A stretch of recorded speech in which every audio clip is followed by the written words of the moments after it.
Ohayo minasan, di video kali ini aku akan ngebahas potongan-potongan tiap bulannya ketika kamu magang atau menggunakan visa Tokutegino. Ya intinya kalian kerja sebagai pemagang atau menggunakan visa Tokutegino di Jepang itu. Apakah benar potongannya banyak? Ya, nanti kita bahas tiap bulan potongan apa aja sih yang wajib dibayarkan. Nah, yang pertama di sini yang pasti kita akan bayar adalah tempat tinggal alias apato ya. Jadi untuk apato ini bervariasi. Kalau sepengalamannya aku, karena di sini aku satu apartemennya tinggal 4 orang, jadi kita itu untuk apato potongannya kenanya ichimang niseng gohyakueng. Dan karena itu dibagi 4 ya, tapi kalau misalnya kita cuman dibagi berdua ya berarti lebih banyak gitu. Intinya satu bulannya untuk apartemen aja itu kita ngebayar sekitar 60.000 yen, 6 mang, rokumang, dan itu dibagi berempat karena kebetulan aku di sini berempat kan. Nah, nanti kalau misalnya kalian terlalu banyak misalnya mikir, kok berempat sih? Kalau untuk Tokutegino ini kita lebih dikasih kebebasan memilih sih sebenarnya. Mau apartemen sendiri boleh, mau satu apato 2 orang atau 4 orang juga itu sebenarnya boleh-boleh saja. Tapi kalau misalnya kita pindah apato gitu, itu kan ada yang namanya atamaking. Nah, pas bayar atamaking itu sendiri kayak uang muka gitu loh. Uang muka gimana ya? Uang yang dibayarkan di awal. Jadi ketika kita mau sewa apato, nah itu kan pasti ada kayak, bukan DP juga sih, kayak ya pembayaran pertama di muka itu mahal gitu, lumayan mahal. Kalau untuk apato ukuran yang aku punya ini yang bisa dihuni 4 orang maksimalnya itu kalau nggak salah atamakinya sekitar jugomangeng, 150.000 yen, dan itu kan lumayan mahal. Tapi berhubung karena ini emang apato yang sudah dipilihkan oleh perusahaan, maka kita tidak membayar atamaking tersebut. Jadi kita tinggal ngebayar bulanannya, yaitu 60.000 yen, 6 mang. Nah ini nanti yang dibagi 4 orang karena kita tinggalnya 4 orang gitu kan. Kalau misalnya kalian isi 3 ya berarti dibagi 3, kalau isi 2 ya berarti diisi 2 gitu. Nah kalau sendiri gimana ya? Biasanya kalau sendiri akan dikasih opsi kayak ya udah kamu mending cari apa tuh yang memang untuk 1 orang atau 2 orang gitu.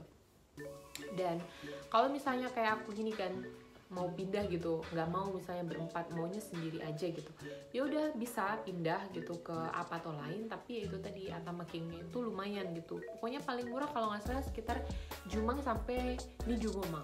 Nah itu kan lumayan banget tuh, berat kan kalau misalnya kita bayar sendiri. Jadi itu nanti bisa jadi opsi buat kalian kalau mau Tokutegino. Dikasih kok sebenarnya kita kebebasan untuk memilih mau tinggal berapa orang di apato, mau apatonya yang bagaimana, yang lebih mahal juga ada, yang lebih murah juga sebenarnya ada. Cuman saya mah ngikutin aja yang sudah ditentukan oleh Kaisha karena kita nggak perlu lagi bayar atamaking. Jadi buat kalian kalau misalnya mau pindah apato, emang ada uang atamakingnya ya. Jadi itu bisa kalian pertimbangkan lagi gitu. Nah, untuk selanjutnya di sini yang pasti tiap bulannya dipotong itu ada uang listrik. Jadi uang listrik ini sudah termasuk dengan wifi. Biasanya sih 1 bulan kita habis listrik ya, tergantung ya. Kalau misalnya musim dingin, pemakaian AC ini kan lumayan sering ya, bahkan semalaman gitu pas waktu kita tidur. Cuman kalau pas waktu kita kerja kan kita nggak menyalakan AC ya. だからね、もし部屋の中に誰もいない場合はエアコンとか電気とか気をつけてくださいね。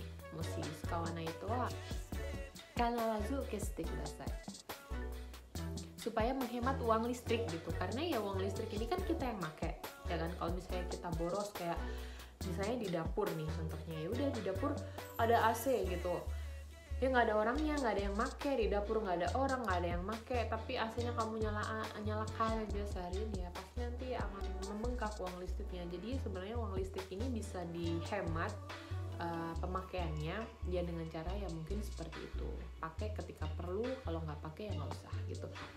Nah untuk listrik ini sendiri emang setiap bulan, setiap musim lah bisa dibilang ya, karena musim panas dan musim dingin itu emang sedikit berbeda. Karena kalau misalnya kita musim dingin itu kan memang membutuhkan kehangatan butuh kehangatan adek bang ya.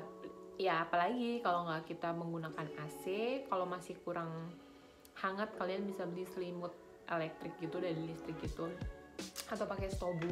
Nah itu juga bisa, tapi kayaknya kalau di Takasaki sendiri, di Gunma sendiri sih ya AC aja udah cukup, dan pakai baju yang hangat gitu, jadi itu lebih mengurangi. Jadi apa ya, karena kalau terlalu banyak menggunakan AC yang berlebih ke tubuh itu kan nggak bagus ya. Jadinya kalau musim dingin ya kalian harus menggunakan pakaian-pakaian yang setidaknya menghangatkan diri kalian, dan nanti ditambah dengan AC gitu. Jadi kalau masih kurang juga dingin, bisa kalian pakai opsi yang tadi gitu. Nah kalau untuk musim panas, kita itu kan ya udah terbiasa lah ya di Indonesia berkeringat-keringat gitu. Pakai AC sih iya, tapi kan maksudnya bisa diantisipasi dengan kayak kita ngebuka pintu atau ngebuka jendela gitu. Jadi ya biar aja dapat angin semilir dari luar, jadi itu menghemat listrik gitu. Dan ya itu sih kalau misalnya untuk listrik, menurutku emang sesuai pemakaian. Semakin kalian boros, semakin kalian tidak memperdulikan apa yang kalian pakai, fasilitas di apartemen ya, fasilitas di apa tuh ya nanti biaya listrik juga akan membludak. Jadi sebenarnya biaya listrik ini juga bisa diminimalisir supaya kalian tidak terlalu membludak biayanya gitu. Jadi ya lebih peduli aja gitu dengan apa yang sudah difasilitaskan. Dan ya lumayan kan, kalau beda 1.000 itu udah lumayan banget loh bisa beli beras. Dan juga gas ya. Nah gas di Jepang ini juga lumayan mahal, jadi nanti uang listrik dan uang gas ini yang dibayarkan setiap bulan, tapi kalau uang air di Apato ini itu 2 bulan sekali pembayarannya. Dan jangan salah, pemakaian air itu kan kita ngebayar. Nah kita ngebuang air yang nggak terpakai, intinya limbah air kita itu juga bayar gitu. Dan untuk pembuangan airnya nanti itu kita bayar separuhnya, yang separuhnya dibayarkan oleh perusahaan dan separuhnya kita yang bayar. Itu kalau nggak salah 2 bulan sekali, dan itu hanya kena sekitar 500 yen. Berapa itu berarti ya? Murah lah ya segitu. Ya jadi ngebuang air, limbah air aja itu di Jepang ngebayar ya.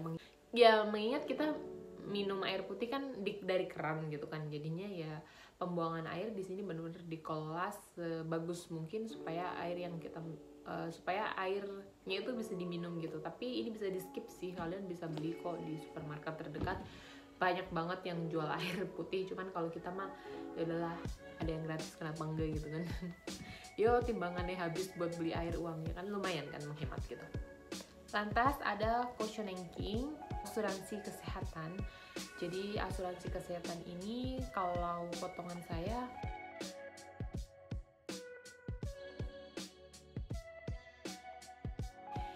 ya emang harus wajib memiliki asuransi kesehatan di Jepang. Mengingat Jepang ini memang mementingkan banget ya kesehatan masyarakatnya. Bahkan kita 1 tahun sekali itu ada yang namanya Kenko Shindang, jadi medical check up, memastikan tubuh kita itu baik-baik saja gitu. Dan emang kenapa harus ngebayar asuransi ya, karena memang sudah termasuk aturan dari negara Jepang sendiri. Dan nanti biasanya asuransi kesehatan ini bisa kita cairkan ketika kita pulang ke Indonesia. Itu lumayan sih kalau kalian pernah dengar Nenking. Nah itu biasanya. Nah lalu kalau untuk Tokute Gino sendiri itu yang paling mahal itu adalah potongan kayak asuransi kesejahteraan. Nggak tahu, aku juga nggak terlalu tahu ini asuransi kesejahteraan ketenaga kerjaan gitu ya. Pokoknya intinya kita ngebayar itu lumayan mahal banget.